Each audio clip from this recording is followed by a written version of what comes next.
of truth for the battered but proud people of the Empire State. From the financial and entertainment epicenter of New York City to the sleeping and empty small cities and towns of upstate, which once bustled with manufacturing, mining, and farming. We all know from inspiration, history, and nature, we deserve a return to the success and growth of generations past, a birthright being squandered by corruption in Albany, and the depredations of an insecure, scheming mountebank posing as governor, who loathes both us and himself. As liberty beckoned to enslaved peoples behind the Iron Curtain via American broadcasts after World War II, we now say, believe, rise, and join us. Welcome to Radio Free New York. Hey guys, welcome to Radio Free New York. I'm your host, Andrew Hollister, and today is Wednesday. Wednesday is White House Wednesday. Today we have a guest, Spike Cohen, who is running for vice president on the Libertarian ticket. Spike, welcome to the show. Hey, Andrew. Thank you for having me. Yeah, no, absolutely. Very excited to have you on the show. And kind of first and foremost, why don't we just introduce the listeners to you? Tell us a little bit about where you're from, what you do, and then we'll roll into why you're a libertarian. Sure, absolutely.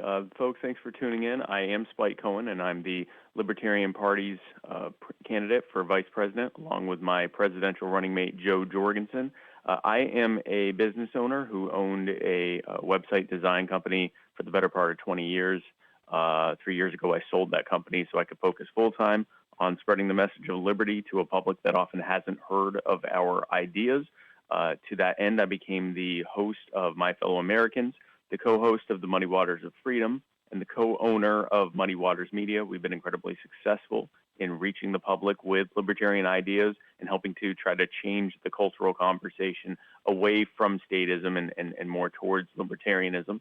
And 7 months ago, I decided to run for the Libertarian Party's nomination on basically on a ticket of doing exactly what I've been doing, spreading the message of liberty as far and wide as possible, and helping to change the conversation away from what the Republicans and Democrats want it to be, which is basically a shell game argument between the two of them over how much bigger government should be and how much more control it should have over our lives, and instead moving it towards the libertarian idea of how much more control we should have over our own lives and how much better we would do if we were more free and out of the control of the Republicans and the Democrats and their bad centrally planned ideas.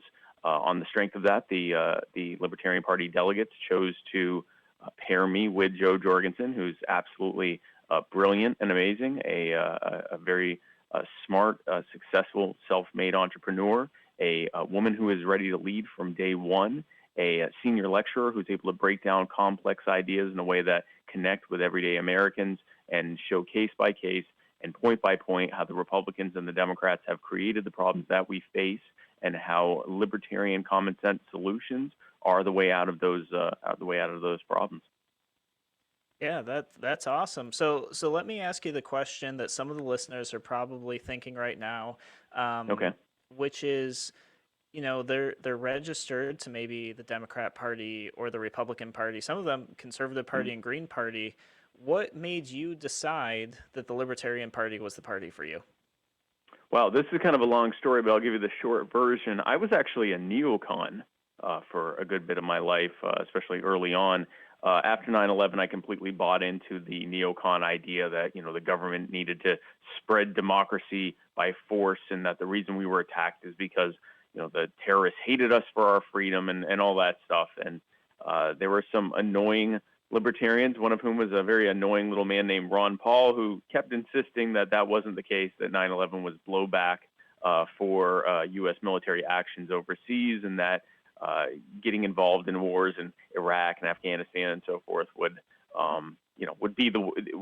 be further detriment to us, that it would lead to thousands of American troops dying for no good reason, not to mention the countless people that would die and suffer overseas, and that it would just cost a fortune that would be funneled into various military industrial complex cronies, and that we as American people would suffer for no good reason.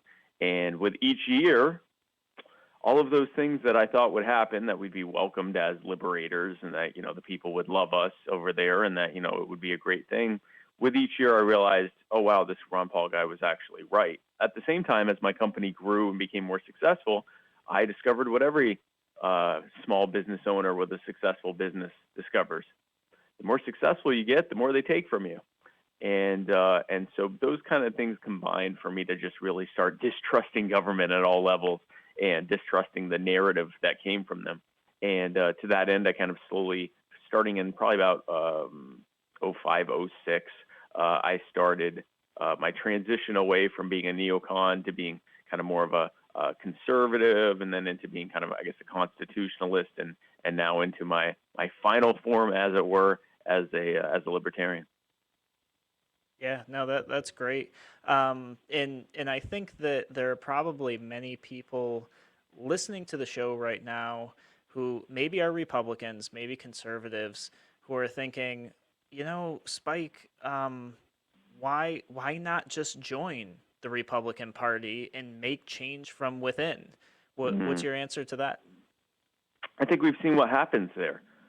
People who try to change the Republican Party from within, one of two things happens. Either they get run off, like Justin Amash, who now is the first Libertarian congressman in the House of Representatives, or they get co-opted, like Rand Paul, who, he says some good things, but whenever it comes time, when the Republican Party tells him to fold, he does. He may give a great speech about why he shouldn't fold and why we should continue fighting, but then he folds. If he has to fold, he folds. If his vote is needed, he always folds because he has to. He's a Republican. He has to do what the Republican Party says. The Republican Party apparatus is, at the end of the day, just an extension of the greater Republican-Democrat apparatus. It is set up as a false binary to give you the illusion of choice and make you think that one side is better than the other. But we all see the reality of that. Every single time that you vote for either a Republican or a Democrat, and this is at the federal level, the state level, and everything in between, you just end up getting more of the same. You get more taxation, you get more spending, you get more debt, you get more infringements on your life and your rights and your property. You become that much less free, that much more indebted, and that much more reliant on the government and its machinations. And that's by design. The Republicans and the Democrats have had exclusive control of every lever of power at the federal level, and virtually exclusive control of every lever of power at any level of government in the country for over 160 years now. At this point, if one of those parties was going to, break through and be changed from the inside, it would have happened, because there were more than a few who have tried in both parties, and they've gotten nowhere. They've gotten exactly what we would expect from basically a duopoly that has been set up to give us an illusion of choice. And I would say that, we often are asked, why would I vote third party or vote libertarian if I'm going to throw my vote away? And I would say that throwing your vote away is voting for the same people and the same parties who created the problems that we face, who every 4 years promise that they're going to solve those problems that they created. They just need your vote one more time, and this time they're going to fix it. I would argue that continuing to follow that destructive and abusive pattern is, in fact, throwing your vote away. Voting on principle, voting for a better choice, an actual viable choice for a better future, is the antithesis of throwing your vote away. Yeah, and I would say we see this all the time in New York State, specifically, where people get into these races and they go, especially incumbents. Incumbents will say, you need to elect me to fix insert problem here. That could be the taxes, it could be education, it could be, ironically, nobody runs on fixing the debt, which I don't know why. And you look at their record and you're like, you were elected like for 20, 30 years in a row. If you were going to fix this problem, you would have fixed it by now. And, we just constantly see that. And it is strange to me that for whatever reason, people will stand up and rally behind these people and say, yeah, we need this guy again, or we need this girl again to make this change that they could have made over the last 20, 30, 40 years. and they haven't done that. I mean, we see that even in the presidential election. You see somebody like Biden, who's been in government for as long as I can remember. What change is he really going to bring about if elected? What could he bring about that he didn't already have the opportunity to do? And the answer is nothing. Exactly. Everything that he would promise, he's had the ability to change and control before. Yeah, and he's had the ability to advocate for those changes even when he's been out of office. I mean, he's been out since 2016. Since 2017, January of 2017. He's been out of office for roughly 3 years. He could have been calling for these changes. It just so happens that these same craven pandering politicians that have created these problems time and time again, right around a year before the election, here they come saying that they are indeed the solution to those problems and calling for radical changes or seemingly radical changes, which often, if you drill down, really just fall into the next logical step in what their ideas are. But we look at the biggest thing right now. Besides obviously COVID-19 and the pandemic and the lockdowns, the biggest, most acute thing we're talking about right now is the police brutality that has been simmering for decades as a result of a combination of disproportionate use of force against marginalized communities like people of color and people that are poor and the homeless and so forth. And we also and a combination of that and the fact that since the 1950s and 1960s, thanks to qualified immunity, abusive government officials and politicians and police officers are not held accountable. They are actually shielded from the law. Imagine if you could go to court and say, Your Honor, I know I'm being charged with murder, but I think what I did was perfectly reasonable. And the judge said, oh, okay, well, if you thought it was reasonable, then I'm going to drop the charges right now because that makes no sense to charge you if you think it's reasonable. That's qualified immunity in a nutshell. And Joe Biden has been one of the people cheerleading that. We talk about the civil asset forfeiture program where the government steals from people without even putting them on trial. And if the charges are dropped or they're found not guilty, they have to sue for their own property back, even though it was just determined that it never should have been taken from them. Yeah, no, absolutely. And Joe Biden has championed these issues time and time again for decades. Guys, we're going to take a break here. When we come back, we're going to ask Spike about his top 3 policies for the White House in 2020. We'll be back in a moment on Radio Free New York.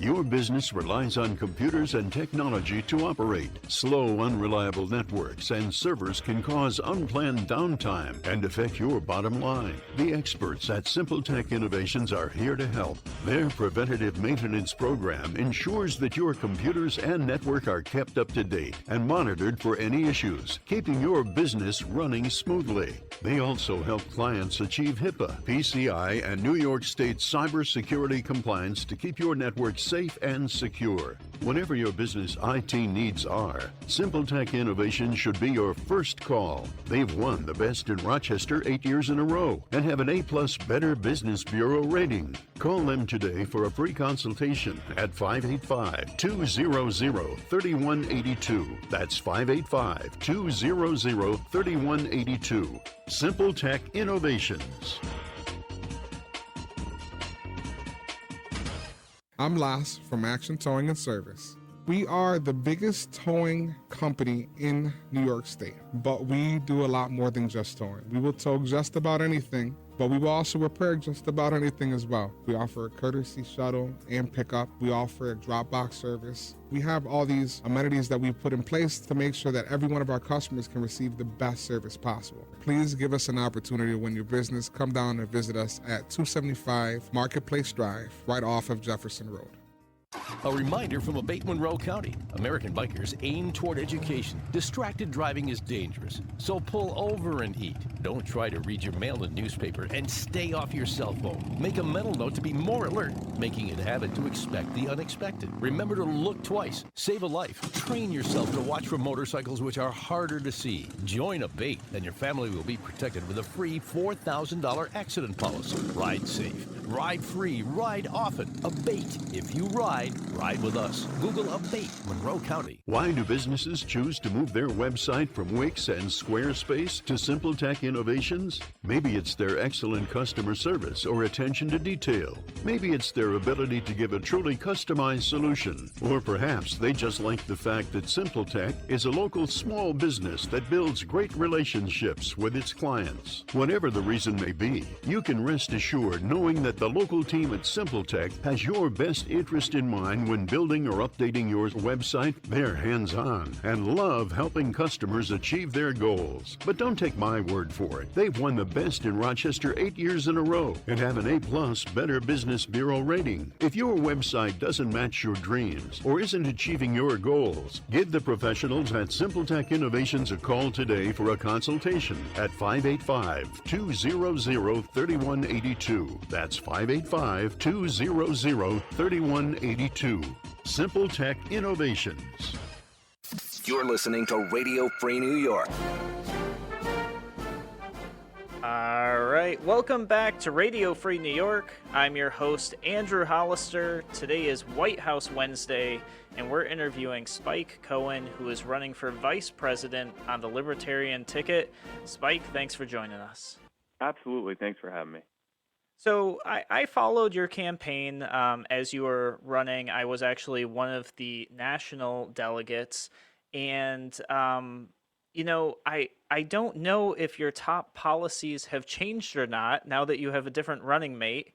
For those who might not be familiar with Spike's campaign, he was running a in on the joke campaign and kind of a satirical campaign, poking fun at the two-party system about how ridiculous their policies were.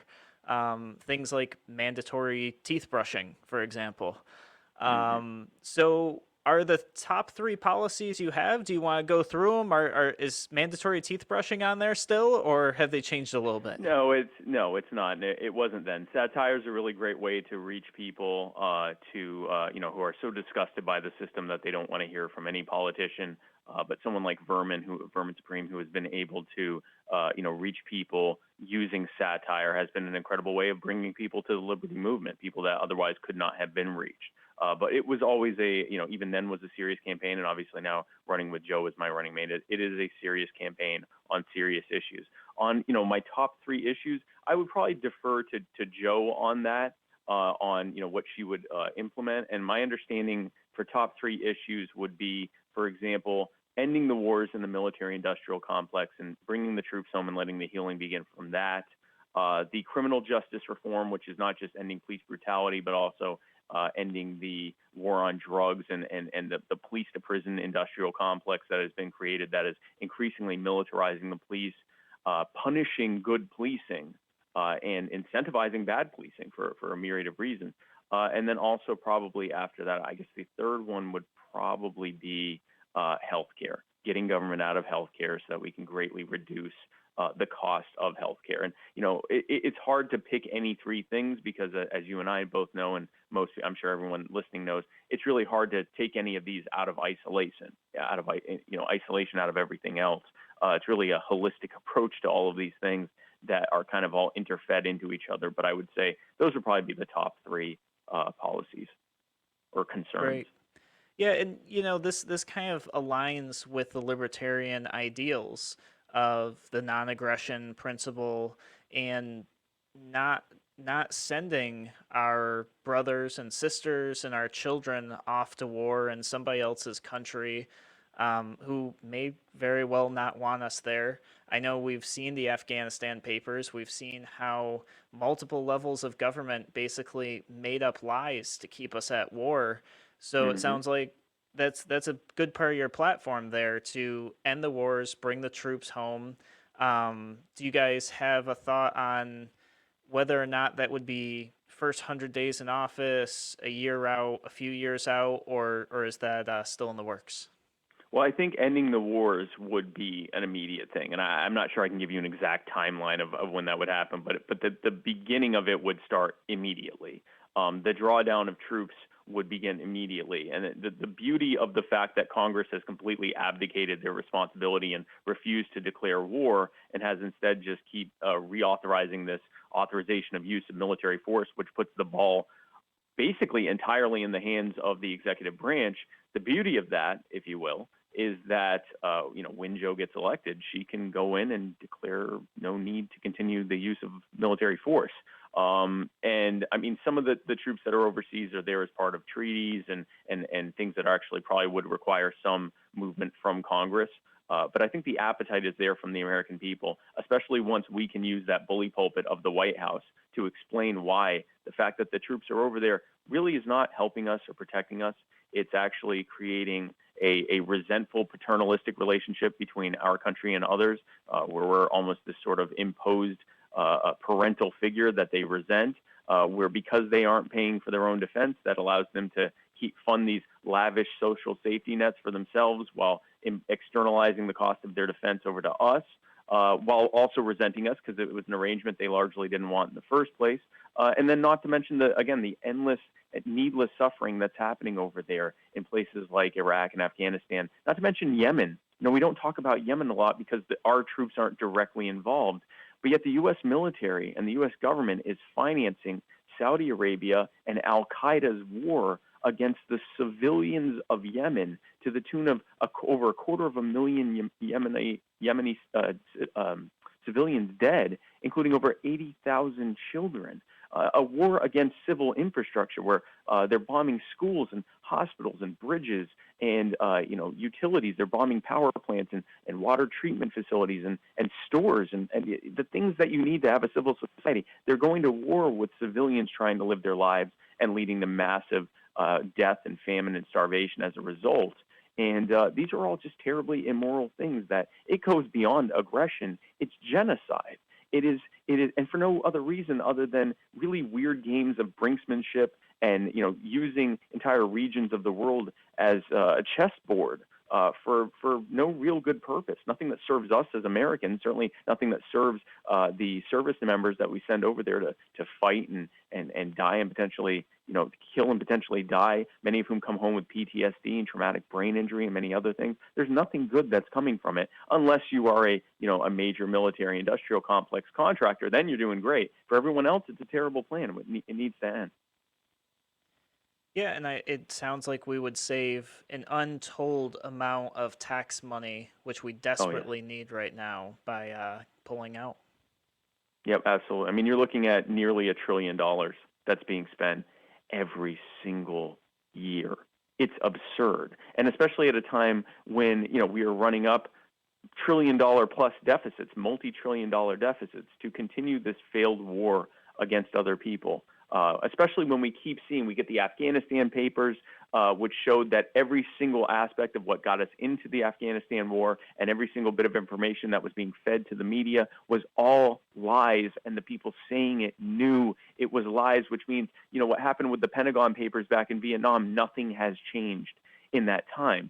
Every time we get more and more news leaked to us from various whistleblowers and, Freedom of Information Act requests and so forth, we keep finding out that, sure enough, the military-industrial complex is still lying to all of us. Andrew, it's no coincidence that active duty troops and veterans are the most likely with a bullet to be the ones against these wars because they're the ones who fought them. It's easy I never fought, I never served. It's easy for me to have an opinion one way or another. And my opinion's obviously just as valid, but someone who has actually gone over there and fought and comes back, and the vast majority of them are saying this is a scam. It needs to end. We need to end these wars and bring us and our loved ones home. That tells us a lot. That tells us that the people who are actually having to fight this don't want to do it, and that it needs to end. Yeah, no, I agree. I have a few friends who came over from the war a number of years ago. Conservative guys, straight vote the line, stay with the party type guys who turned around and said they were voting for Obama because Obama promised them that he would pull the troops out, which never happened.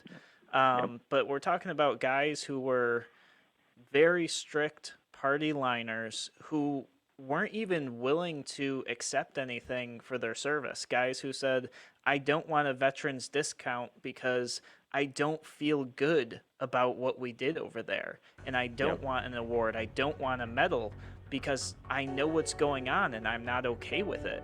So I agree. The American people, they want out, especially those who have served overseas.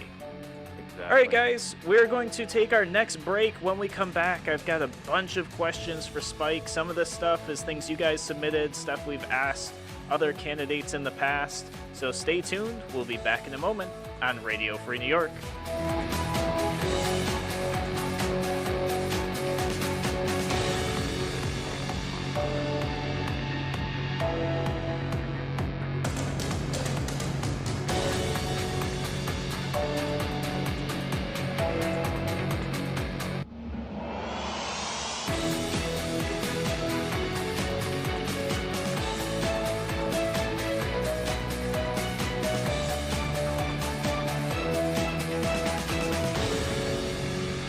More than twice the power. WYSL. More powerful FM 92.1, FM 95.5 West, and 1040 AM WYSL Avon Rochester.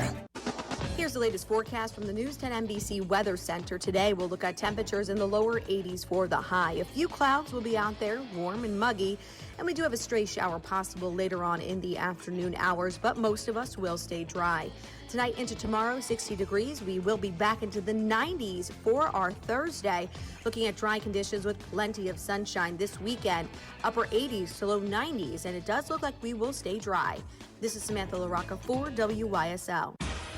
Your business relies on computers and technology to operate. Slow, unreliable networks and servers can cause unplanned downtime and affect your bottom line. The experts at Simple Tech Innovations are here to help. Their preventative maintenance program ensures that your computers and network are kept up to date and monitored for any issues, keeping your business running smoothly. They also help clients achieve HIPAA, PCI, and New York State cybersecurity compliance to keep your network safe and secure. Whatever your business IT needs are, Simple Tech Innovation should be your first call. They've won the Best in Rochester 8 years in a row and have an A+ Better Business Bureau rating. Call them today for a free consultation at 585-200-3182. That's 585-200-3182. Simple Tech Innovations. Because your future is worth it. MGM Associates Insurance. Proudly serving the region since 1984, MGM can meet your coverage needs, ranging from home, condo, and auto, all the way to specialized policies for business, workers' comp, to limo and taxi insurance, and coverage for tech professionals like IT specialists. They can also help lead you through the confusing maze in the new world of health insurance coverage and options. MGM Associates is large enough to serve you, but small enough to care, so you don't have to wait in line on some 800 number to get prompt personal attention. MGM Associates is the only winner of the National Best Practices Award 5 times in a row. MGM is proud to support veterans groups, including Heroes Home Advantage. For your personal, business, home, or professional insurance needs, put the experience of MGM Associates Insurance on your team. Locally and proudly owned at 1745 Penfield Road in Penfield. 381-7008 or mgminsure.com, an associate of Finger Lakes Fire and Casualty, Route 227 in Trumansburg, New York. Did Mom leave the stove on again? Dad forget to take his pills? The senior citizen in your life deserves to be treated like family in every way, and you deserve the peace of mind that comes from knowing your older family member is getting personalized care, even though they're not yet ready for a nursing home. Consider Alpine Manor, founded in 1971 by owner Tim Kinsella, and just 20 minutes from Rochester in Lima, Livingston County. At Alpine Manor, there are supervised activities and medications, full laundry and housekeeping services provided to your loved one in immaculate surroundings. You can move to warmer regions secure in the knowledge that your loved one is well cared for back at home. You could qualify for $1,830 per month VA benefits or $1,176 per month for a surviving spouse. Alpine Manor, New York State Health Department licensed. Call 346-5880 for a no-obligation tour or information, or visit alpinemanor.com. Eisen Rochester is a full-service ophthalmology office, and we specialize in general ophthalmology, taking care of people from childhood to adult and seniors. We do general eye exams. We specialize in cataract surgery, corneal surgery and disease, as well as LASIK surgery. We also have a full-service optical shop and contact lens fitting service. Visit Eyes on Rochester at 1157 Fairport Road. Genesee Country Village Museum is opening just in time to celebrate America's independence on Saturday, July 4th. Outdoor games, a black powder shoot, music, food, and a reading of the Declaration of Independence. Plus, join us for a visit by abolitionist and scholar Frederick Douglass. New safety measures in place. Visit gcv.org. All Seasons Wine and Spirits East Main Street in Avon has a great selection of the newest and flavored liquors. Celebrate Independence Day weekend with Blue Lord Cider, limited edition Ring of Fire. Open daily 9 to 9, Sundays noon to 9. All Seasons Wine and Spirits. Next time you have a chance to speak with your elected representative, ask, what are you doing? What have you done to protect our right to keep and bear arms? Check their voting records. We do. Brought to you by Monroe County Scope. Alive and well. Join us. You're listening to Radio Free New York. All right, welcome back to Radio Free New York. I'm your host, Andrew Hollister. We have Spike Cohen on the line, who's running for vice president in this year's 2020 election. And Spike, I've got a bunch of different questions here from you, some from the live stream, some that we've asked questions or candidates before in the past. First, number one question I always like to ask Libertarian candidates is, how are you going to work with Democrats and Republicans if elected? Well, that's an excellent question, because more than likely, when we get elected, there will probably be some libertarians who also get elected, but more than likely, just because of the nature of the electoral process, we'll probably still have quite a few Republicans and Democrats to have to work with and deal with. Again, be part of the beauty of the fact that Congress has so abdicated their responsibility over the past few decades in the creation of all of these various alphabet soup agencies and giving them almost unlimited regulatory authority. Joe will have a tremendous amount of opportunity to just unroll and undo and reform a lot of those things at the executive level before we even have to talk much to Congress. And as the American people see the benefits of that removal of the boot, as it were, from the neck of the American people, freeing them up to thrive and live better lives, that will give us a better position, both from a political cachet standpoint and also from a cultural conversation standpoint, for us to use the bully pulpit of the White House to encourage those in the Congress to work with us on further freeing the American people so that they can further thrive. Yeah, and just to clarify for anybody who may be just joining us, when Spike says Joe, he means Joe Jorgensen, yes, not Joe Jorgensen. Biden. So. Yes, sorry, yes, Joe Jorgensen, my presidential running mate, Libertarian Party running mate. So the people of New York who are here listening to the show, both on the live stream and on the radio waves, why would they choose you and Joe Jorgensen as their vote here in November? Really, the choice is clear. You have one of two options. One is the people that created these problems, the Republicans and the Democrats, who have had exclusive control of things for over 160 years, who have wrought everything upon us that we see right now, leading to 2020, a year in which a pandemic was basically imposed on us because the CDC and the regulations imposed by Republicans and Democrats led the CDC to ban medical professionals from testing and treating the virus for the first nearly 2 months that it was here, which led to the outsized pandemic that we're facing compared to other countries, and then the lockdowns that were imposed as a result, which apparently did very little to actually stop the spread of the virus, because we're now back into another major influx of new cases. The simmering police brutality that has finally boiled over and into protests around the country. All of these things have happened as a result of what the Democrats have imposed upon us. Endless debt spending, endless taxation, endless imposition of barriers to entry to make it harder and harder for the American people.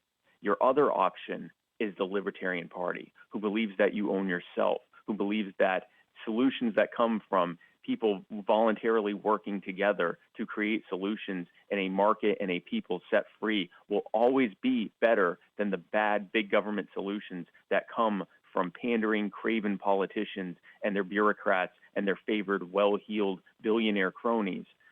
The only option in my mind is the libertarian option. Joe Jorgensen wishes to set us free from the barriers imposed by the Republicans and the Democrats. And kind of a follow-up to that, media for libertarians is pretty hard to get. How are you guys going to break through the noise to get more media attention so that voters can hear that message? Well, we've already begun that. The beauty of the thing is that the corporate media is slowly dying and is being replaced by social media, which we have a much better foothold or representation within compared to what the gatekeeper media of the Republicans and Democrats sets forward. We are continuing to do viral marketing, which has been incredibly impactful, especially even early on in this race. And we are going to continue to put out bold messaging that simply cannot be ignored, which will continue to get more and more attention. And then once we get that 15% in the polling to be able to get on the debate stage, at that point, the race is ours to lose. Joe Jorgensen on the debate stage with Joe Biden and Donald Trump, two men who can barely form a coherent sentence between the two of them, and who are part and parcel of every bad idea and bad implementation of those ideas. Basically two people who are the most emblematic of every terrible thing that the Republicans and Democrats have done, and contrasting that with Joe Jorgensen, an absolutely brilliant entrepreneur and lecturer, a brilliant leader, and a woman who will be able to break down these ideas and to explain how we are the way forward. That's how we will win. Yeah, and to kind of like add to that, I've seen some of your Second Amendment policy, which I know is important to our listeners. So why don't you share with us a little bit your stance on the Second Amendment and how that might shape the White House if elected? Shall not be infringed is not a suggestion. All gun laws are an infringement on your right to defend and protect yourself and those you care about as you see fit. It was not set up for deer hunting. It was not set up for sport shooting. It was set up so that the balance between the people and the government who has jurisdiction over it, the balance remains the same, remains equal. If the government can have something, the people should be able to have it. And so there is no reason for the government to, for example, have a National Firearms Act or assault weapons bans or any of those things. Joe Jorgensen rightfully sees those as a full infringement on your rights as an American, and so she will decline to enforce any federal gun laws. She will move to abolish the ATF, and in the meantime, with the authority she has as president to hire and fire as she sees fit, which was just recently affirmed again in a recent Supreme Court decision regarding the Consumer Financial Protection Bureau, she can simply fire everyone in the ATF and refuse to hire anyone to replace them. But there will be no enforcement on these blatantly unconstitutional and violating and infringing gun laws while Joe Jorgensen is in the White House. Yeah, that would be a win for me. My listeners know how I feel about Second Amendment stuff, so that's great. I do have a question here from Teresa on YouTube. She says, Will she change the recent Supreme Court ruling that allows doctors, nurses, and EMTs to deny basic treatment of LGBTQ people if they don't agree with LGBTQ people? And I'll preface this question with, I don't know if the president has the authority to override the Supreme Court. I don't believe they do, but I'll let you take the question anyways. Yeah, I don't believe we actually have the authority to override that, but I can tell you Joe Jorgensen's thoughts. She's done some social media posts about this. The government has imposed health insurance as a de facto monopoly. You may have a couple of options depending on what state you're in. In fact, some states you don't have more than one option, but you have to use them. The entire system has been set up to require comprehensive health insurance, something that was not derived from needs of the free market. The original reason that we even had health insurance in the first place was for to get around FDR's wage caps during World War II. This was not something the market or the people wanted. It was something to get around impositions imposed upon it by government, and it has continued in that fashion.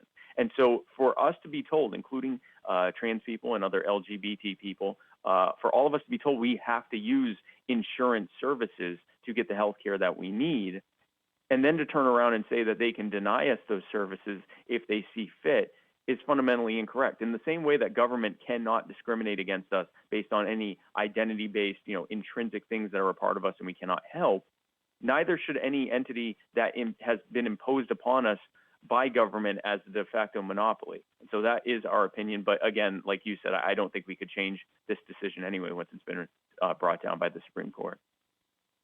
Yeah, that's kind of my thoughts. I do have a question from Garrett on YouTube. I'm going to save it for the next segment because I want to give you enough time to answer it. So a quick short one would be, should the federal government be forgiving student debt? I leave that up to Joe. I know her bigger focus is on the fact that federal student loans are what have driven up the cost of education because the colleges and universities know that they don't have to worry about price equilibrium. They can jack up the price as much as they want because the federal government is underwriting it on basically on the taxpayer dollar if needed. That they will, that they can just jack it up as much as they want. If the federal government wasn't involved, they'd have to keep their tuition prices within a certain equilibrium because if they raise them too much, they'll get fewer and fewer students. So I think that that's a big problem. Also, the ever-growing number of federal regulations on education requirements to do jobs like, to do things like braid hair, cut hair, get involved in makeup and aesthetics, even doing food service and things like that. The ever-growing number of things that you need to go to college for that really don't serve the public at all. They just serve to prop up the bottom lines of higher education institutions. Removing those things will greatly reduce the amount of existing student debt. On the question of what to do with the existing student debt that's already been imposed, I don't know what Joe's position is on that. I can tell you my personal opinion is that all government debts are illegitimate. When a debt is created by an entity that can force it on someone else and force them to pay for it, I find that to be an illegitimate debt. But again, the actual implementation, Joe will be the one who's president, and I would defer to her on how she would handle that. You guys are listening to Spike Cohen, vice presidential candidate for the Libertarian Party. We're going to take a brief break here, and then we're going to come back with a few more questions on Radio Free New York.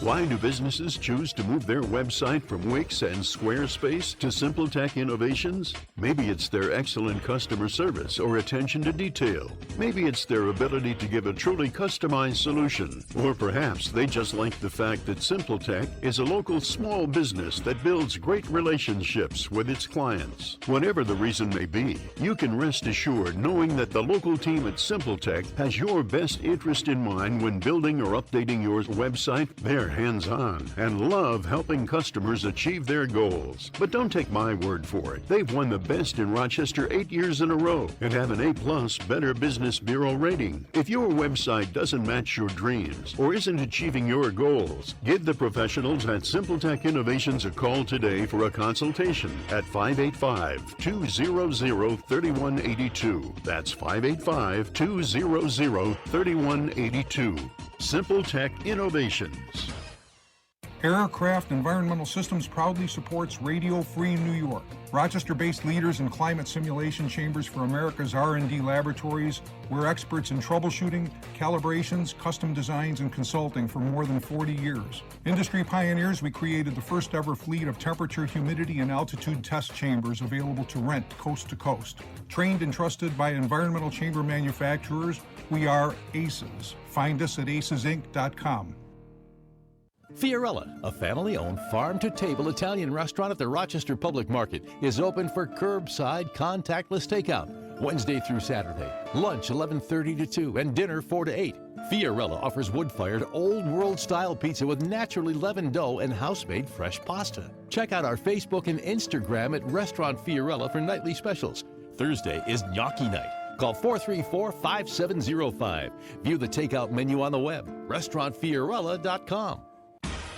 Your business relies on computers and technology to operate. Slow, unreliable networks and servers can cause unplanned downtime and affect your bottom line. The experts at SimpleTech Innovations are here to help. Their preventative maintenance program ensures that your computers and network are kept up to date and monitored for any issues, keeping your business running smoothly. They also help clients achieve HIPAA, PCI, and New York State cybersecurity compliance to keep your network safe and secure. Whatever your business IT needs are, Simple Tech Innovation should be your first call. They've won the Best in Rochester 8 years in a row and have an A+ Better Business Bureau rating. Call them today for a free consultation at 585-200-3182. That's 585-200-3182. Simple Tech Innovations.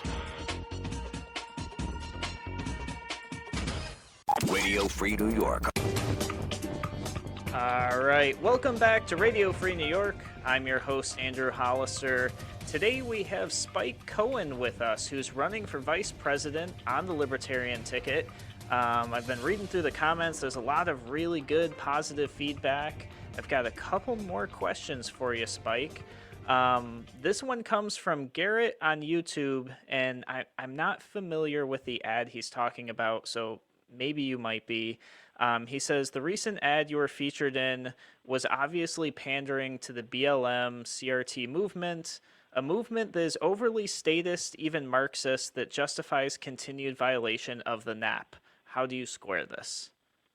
I made an ad about the fact that the U.S. government has militarized the police, which has led to the punishing of good policing and the increasing incentivization of bad policing, and which has led to massive amounts of police brutality, which we are seeing play out every single day in peaceful protests that are brutalized by militarized police officers, and who are then put these people in jail and deny them, in many cases, including in New York City, deny them their habeas corpus right to be either charged with something within a reasonable period of time or let go. Many of them have been in jail for weeks now.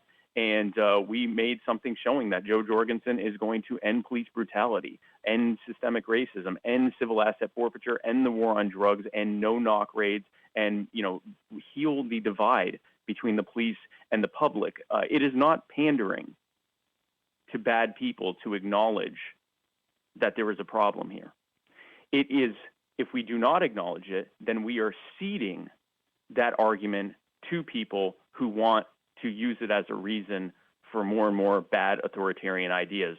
We have to do what we've always done, and we'll do it in an even more incredible fashion than we've ever done before, which is seize the narrative of what's going on right now and let people know that libertarians have been talking about criminal justice reform and ending police brutality since our inception 49 years ago, and that we will continue to do so until the day that it ends. And we are very proud of that incredibly impactful video that has brought in something like 500,000 people without us even paying a penny to boost it. There will be more videos forthcoming to tell people about the common sense libertarian solutions that are going to fix the problems that the Republicans and Democrats have imposed upon us, such as police brutality. Yeah, so it's kind of the best way to fight the darkness is shed light on it type approach. Exactly. Awesome. We also had a caller who called in over the break. His name is David. He's from Parrington. He says, how can or will you remove the deep state when Trump hasn't been able to? Trump didn't want to. Trump ran on draining the swamp and has instead become the king of the swamp creatures, which he always was. This is a lifelong crony, a man who has used eminent domain and other machinations of the state to enforce to take property from people who didn't want to sell it to him so that he could build casinos. And when those casinos failed, he would leverage the bankruptcy court system to impose the debt on the people who were foolish enough to, or I guess naive enough to buy into his ideas and leave him to keep most of his profit as a result of this. Who thought he would do anything different? Unfortunately, a lot of people believed him when he said that he was worried about their concerns and that he was going to end the problems in D.C. And that he would not instead do what he's done, spend more money than any president before him in one term, run up more debt than any president before him in one term, have more troops overseas than any president since George W. Bush in one term, and do all of the other terrible things that he's been doing. Increase the per-person net tax burden more than any president prior to, I think, Ronald Reagan, or since Ronald Reagan, that we have the highest tax burden since the Carter years now as a result of Donald Trump's tariffs. And who expected anything less? I certainly didn't. Removing the deep state is an extension of removing the bad policies of the Republicans and Democrats that have so centralized and centrally planned our economy and every aspect of our way of life that an increasing number of bureaucrats and cronies control things from the top, with the pandering, craven politicians they put in place just being figureheads that smile and wave at us while all of the terrible things are happening behind them. Jo Jorgensen will refuse to sign any bill that increases the debt. She will refuse to enforce income taxes. She will refuse to enforce the bad bureaucracy that is happening from the executive branch. The deep state, and for that matter, the shallow state, will be powerless under a Jo Jorgensen administration. The government, to whatever end it is in place, will exist only to affirm and protect the lives, rights, and property of the American people, which is what was intended. And to get there, I'm thinking government's got to get significantly smaller, right? Because if we're going to step away from things like income tax and all this cronyism, government's going to have to get significantly smaller. Is there a plan that you guys have to reduce the size of the federal government? Well, right off the bat, simply refusing to sign any bill that and vetoing any bill that adds to the debt, that's going to reduce the government quite a bit right off the bat, because that's going to, I mean, at this point, most of the bills that are happening now have more debt spending than tax spending in them, or you know, more of it is being paid by debt that's being issued by the Federal Reserve than it is by, you know, actual taxes that are being directly paid at that time. So that alone will do a great bit. But each thing that we'll be doing, getting government out of healthcare, getting government out of the federal government out of education, getting government out of our pocketbooks, getting them out of our lives, getting them where they're not telling us what we can consume or not, getting them out of this ridiculous prison industrial complex, which has led to many states having minimum quotas of the number of you, the American people, that must be kept in prison at any given moment in order to keep their contracts with for-profit prison labor contractors to basically use you as slave labor as they see fit, which is why they are continuously criminalizing us. All of this feeds into the federal government's trickle-down authoritarianism into the various states. All of that ending not only does a tremendous benefit for everyday Americans, to everyone that's listening, but also it necessarily reduces the size, scope, power, and cost of that self-same government. And then the follow-up question that comes up for libertarians every time is going to be, will we still have roads? Of course we'll have roads. I love that question. It used to make me angry, but now I like it because it shows most people's concerns. You know, what they think government does and what government actually does is there's such a chasm between them, because roads are such a tiny part of what government does. When people say without government, who will build the roads? I say the same people building the roads now, the road builders. The government didn't come out and build roads. It's road builders that do.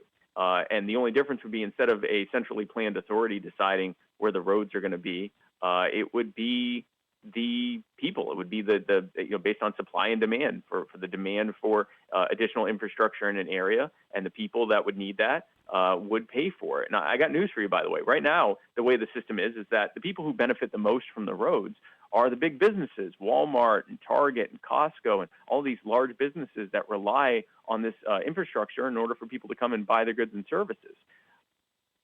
If the government's not there stealing from you to pay for it, they'll have to pay for it. Right now, they're externalizing that cost onto you, the consumer, when instead it should be them paying for it, because they need you to come to their store or come to their gas station or restaurant or hotel or whatever else they want you to come to. So it would actually be the people who benefit the most directly from it who would be paying for it, not you. There's no reason that you would need to be paying for basic, civilian infrastructure like roads. Yeah, no, I get it. I think some people, it's hard to conceptualize that. They get a little bit worried about tolls, but we have just under a minute left. People who are listening probably want to know, how can they get involved with your campaign if they're interested? Where do they find you? Can they donate? What does your team need? I'll let you lead out with that. Absolutely. So if you like what you heard, you want to hear more, you want to join the team, I invite you to come join us at joj2020.com. That's joj2020.com. We have a volunteer form that you can fill out. You can also make a contribution. In fact, we have a bit of a campaign going on right now. My birthday was on Sunday, and I turned 38. So we have a website, 38forspike.com. And if you were watching this or listening to this and thinking, how can I make Spike's birthday even better than it could have ever been? The greatest birthday gift that you could ever give me is to go to 38forspike.com and make a contribution of $38 or whatever amount you want, but $30. Awesome. That is Spike Cohen running for vice president in the 2020 election. Thank you for listening to Radio Free New York. We'll be back same time, same place tomorrow.